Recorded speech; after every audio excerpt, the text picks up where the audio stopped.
অগ্রহায়ণের বাতাসে দুলছে ধানের শীষ। মাঠ জুড়ে সোনালী ফসলে হাসি ফুটেছে কৃষকের মুখে। আবহাওয়া অনুকূলে থাকায় মৌলভীবাজারে আমনের বাম্পার ফলনে সন্তুষ্ট কৃষকেরা। আনন্দ উৎসবে চলছে আধুনিক যন্ত্রের মাধ্যমে ধান কাটা ও মাড়াইয়ের কাজ। এরই মধ্যে প্রায় 25 থেকে 30% ধান কাটা সম্পূর্ণ হয়েছে।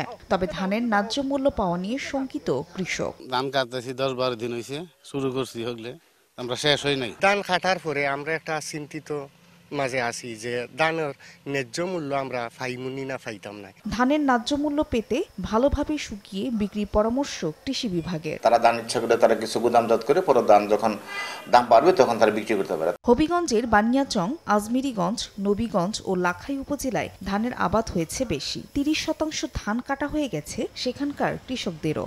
সরকারি গুদামে ধান দেয়া নিয়ে রয়েছে কৃষকদের নানা অভিযোগ। আমরা ধান চাষ করি ঠিক হই, আমরা ন্যায্য দাম পাই না, যে কারণে আমরা কৃষকরা হতাশ। আমরা তো জমি হরি ঠিক হই, কিন্তু ধানের দর তো আর বাড়ে না। কৃষি সম্প্রসারণ অধিদপ্তরের তথ্য মতে মৌলভীবাজারে 98,035 মেট্রিক টন রোপা আমন চাষের লক্ষ্যমাত্রা ধরা হয়েছে। আর হবিগঞ্জে এবছর রোপা আমন চাষাবাদের লক্ষ্যমাত্রা ছিল 88,420 হেক্টর। ফাহরিয়া ফারজানা, সময় সংবাদ।